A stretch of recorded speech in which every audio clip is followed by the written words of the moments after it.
ബാലൻ നടക്കേണ്ടുന്ന വഴിയിൽ അവൻ എന്ത് ചെയ്യണം? അഭ്യസിപ്പിക്കണം. ദൈവസഭയ്ക്ക് ഏൽപ്പിച്ചിരിക്കുന്ന ഒരു വലിയ കർത്തവ്യമാണ് ബാലികയെ അഭ്യസിപ്പിക്കുക എന്നുള്ളത്. വിശുദ്ധ വേദപുസ്തകം പറയുന്നു, അന്ത്യകാലം ശിശുക്കളുടെ ജ്ഞാനം വർദ്ധിക്കും. അവർ വളരെ അറിവുള്ളവരായിരിക്കും. എങ്ങനെയുള്ള അറിവ്? വചന സംബന്ധമായുള്ള അറിവല്ല, ലോക സംബന്ധമായ അറിവുകൾ ഉള്ളവരായിരിക്കും കുഞ്ഞുങ്ങൾ. നമുക്കറിയാം അല്ലെ, ഇന്നത്തെ കൊച്ചുകുട്ടികൾ അവർക്കെല്ലാം അറിയാവുന്നവരാണ് അല്ലെ. ഒത്തിരി അറിവുകൾ അവർക്കുണ്ട്.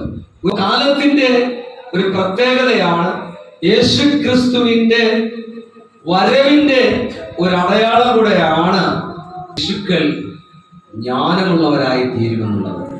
എന്നാൽ പലപ്പോഴും ശിശുക്കൾ ദൈവവചനത്തിൽ അവർ ആരല്ല?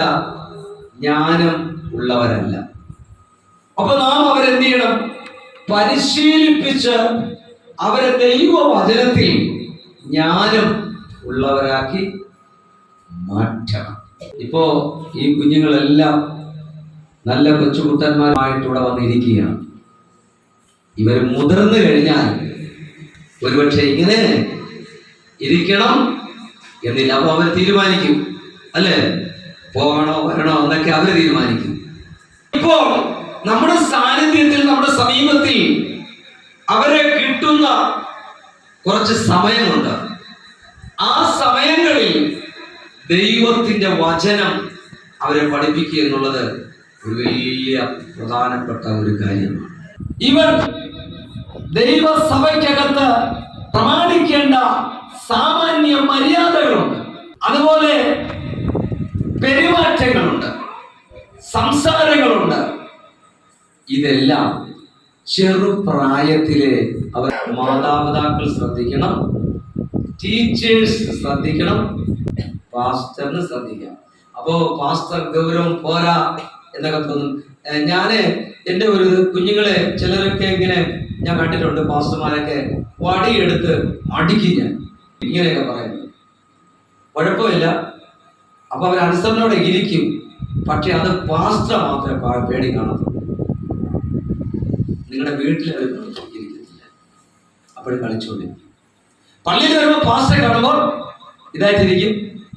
അത് കഴിയുമ്പോൾ അവരുടെ വേറെ രീതിയായിരിക്കും. പാസ്റ്റർ അടിക്കും, അതുകൊണ്ട് അടങ്ങിയൂതി ഇരിക്കണം. അങ്ങനെയല്ല. നമ്മൾ എന്തുകൊണ്ട് യേശുപ്പച്ചന്റെ സന്നിധിയിലാണ് നമ്മൾ എന്ത് ചെയ്യുന്നത്? ഇരിക്കുന്നത്. നമ്മുടെ കുഞ്ഞുങ്ങളുടെ എല്ലാവരും അവരുടെ ഇരിപ്പ്, അവരുടെ നടപ്പ്, അവർ ദൈവവചനങ്ങൾ പഠിക്കുന്നുണ്ടോ, അവർ പറയുന്നുണ്ടോ? ടീച്ചേഴ്സ് ശ്രദ്ധിക്കണം. അവരുടെ ടീച്ചേഴ്സോ മാതാപിതാക്കളോ അവരെ നേരെ നിർത്തി പഠിച്ച കാര്യങ്ങളൊന്ന് പറഞ്ഞു കൊടുത്ത് പ്രോത്സാഹിപ്പിക്കണം. സാക്ഷ്യം പറയാൻ കുഞ്ഞുങ്ങൾ മുന്നോട്ട് വന്നില്ലെങ്കിൽ മാതാപിതാക്കൾ കൂടെ കൊണ്ടുവന്ന് കൈ പിടിച്ചവിടെ നിൽക്കണം. 10 പ്രാവശ്യം അങ്ങനെ ആവുമ്പോ അവർ വന്ന് നിന്നോളും.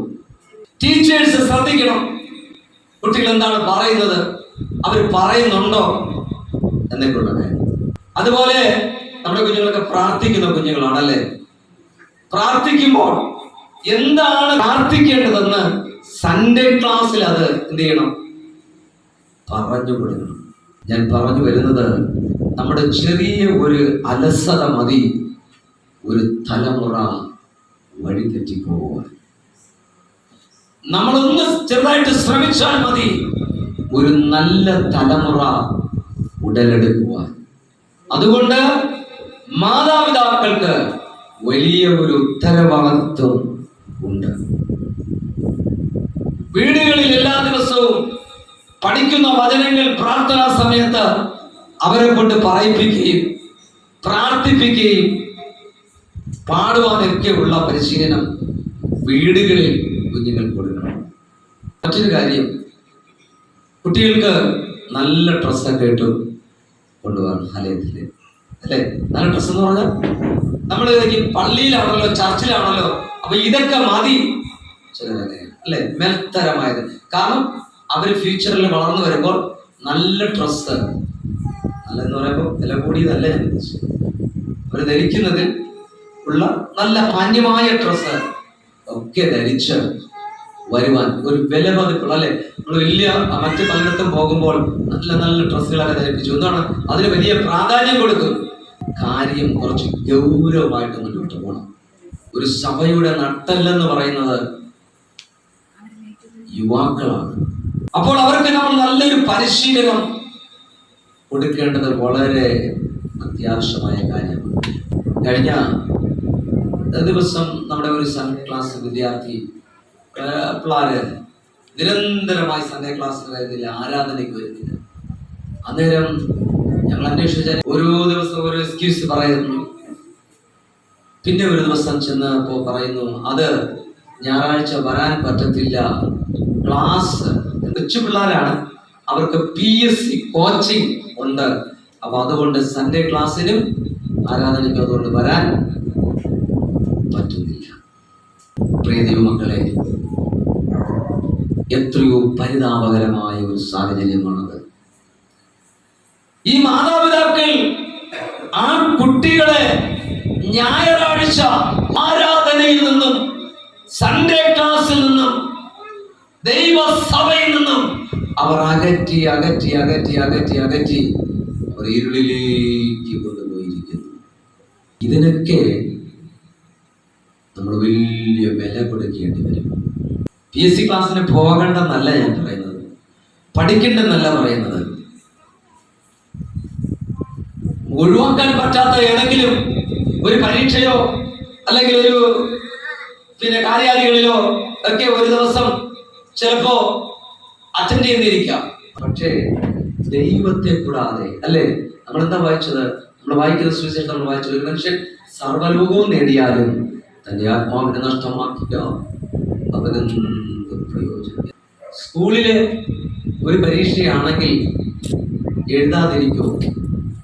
യാതൊരു വിധമാകുന്ന വിലയും മാന്യതയും ദൈവത്തിന് കൽപ്പിക്കാത്തത് കൊണ്ടാണ്. ദൈവത്തെ കൂടാതെയുള്ള അധ്വാനങ്ങളും ദൈവത്തെ കൂടാതെയുള്ള ഓട്ടവും ദൈവത്തെ കൂടാതെയുള്ള പ്രയത്നങ്ങളും അതെല്ലാം നിഷ്ഫലമായി.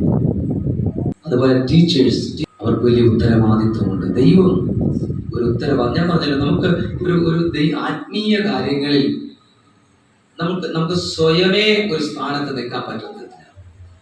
ദൈവം നമ്മെ എവിടെയെങ്കിലും ആക്കി വെച്ചിരിക്കുന്നുവെങ്കിൽ, ഏതെങ്കിലും നിലകളിൽ നാം ആയിരിക്കുന്നുവെങ്കിൽ അത് ദൈവമാക്കി വെച്ചിരിക്കുകയാണ്.